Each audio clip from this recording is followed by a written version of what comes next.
Kaya nagtataka ba nang umuusok? Ano mo nga? Hawakan mo empty on eh.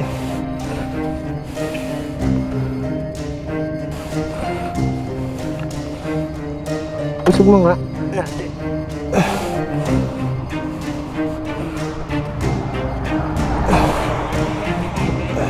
Nasaan na yung ano?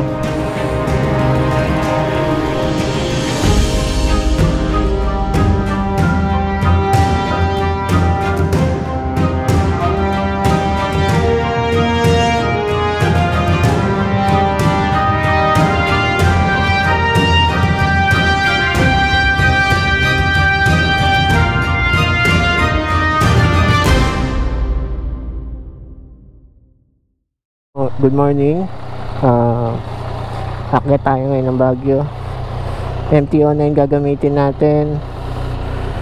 Syempre mobile yung langis niyan ngayon. Mobile 1 Racing.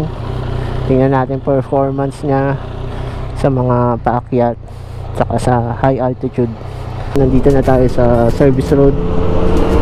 Time check, baka mga 6 na, magsi 6.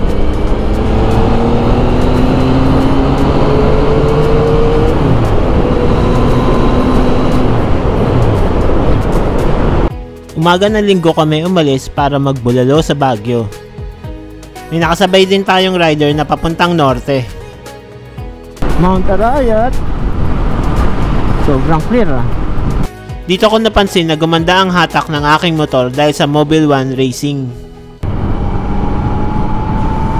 Ramdam ko rin dito ang smoothness ng makina. At hindi rin siya masyadong mainit. At nandito na nga kami sa Esitex papuntang TPLEX.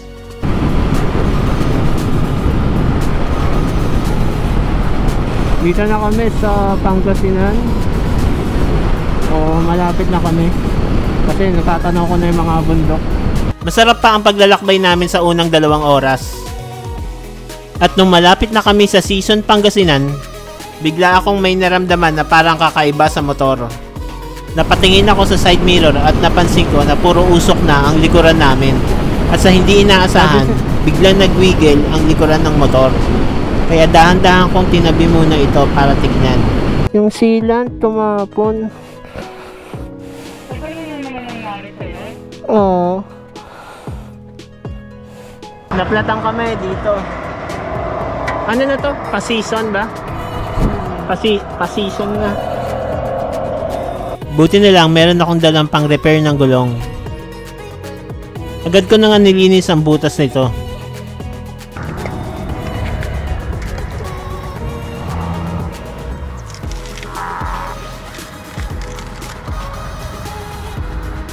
Buti na lang talaga meron tayong dalang Oxford tire repair kit. Importante talaga to para sa mga mahilig mag long ride.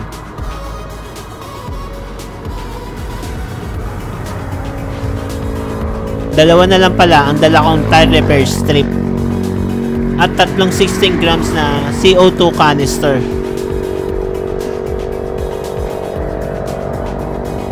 Dalawang canister ang nagamit na namin dito. Hindi kasi kaya ng isa pag may backride ka.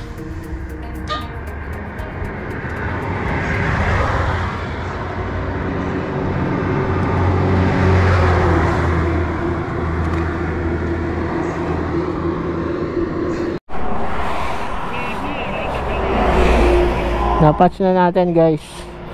Pero maghanap pa rin tayo ng gawaan.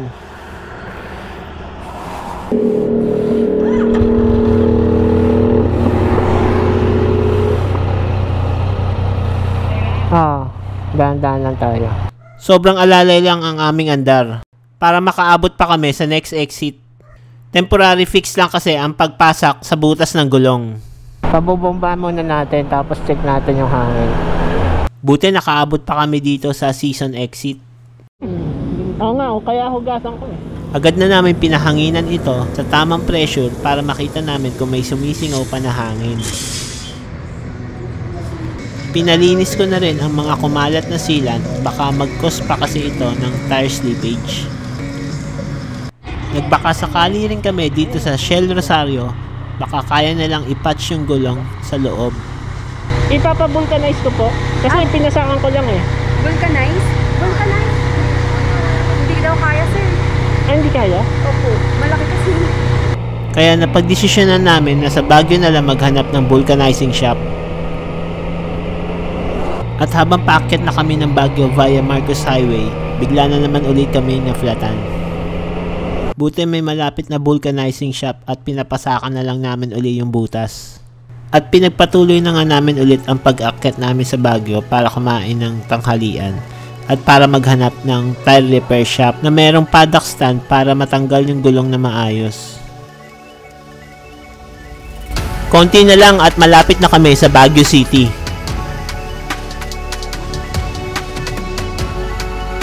Okay na okay pa rin ang performance ng Mobil 1 Racing Oil.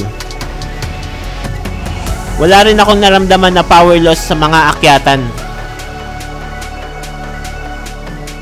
At higit sa lahat, smooth na smooth pa rin ang makina. Dito pala sa Mamitas Bululuhan kami lagi kumakain pag umaakyat sa Baguio. Nasa tapat lang to ng The Mansion.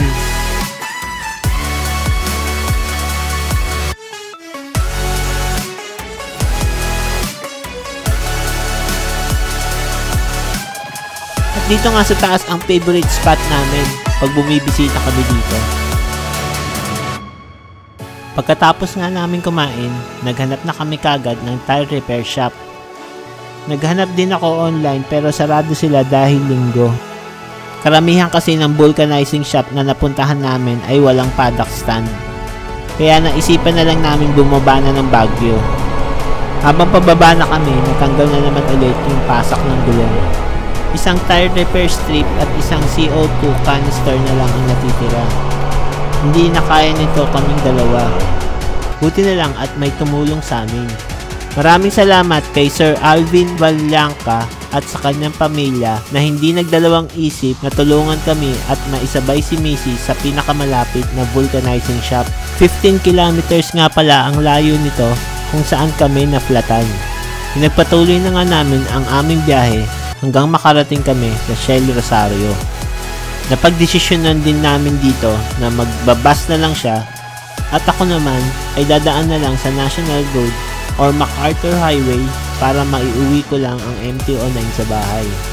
Dito magsisimula ang buong gabing endurance ride simula Rosario, La Union hanggang Marilao, Bulacan. Every 30 minutes ako nagpapahangin ng gulong. Nakaabot pa tayo sa Petron Urdaneta bago tayo magpa-vulcanize ulit. Tinulungan tayo ni Sir Aldrin na maghanap ng vulcanizing shop. Nakilala ko siya sa Petron Urdaneta at binigyan niya rin ako ng libreng tire sealant.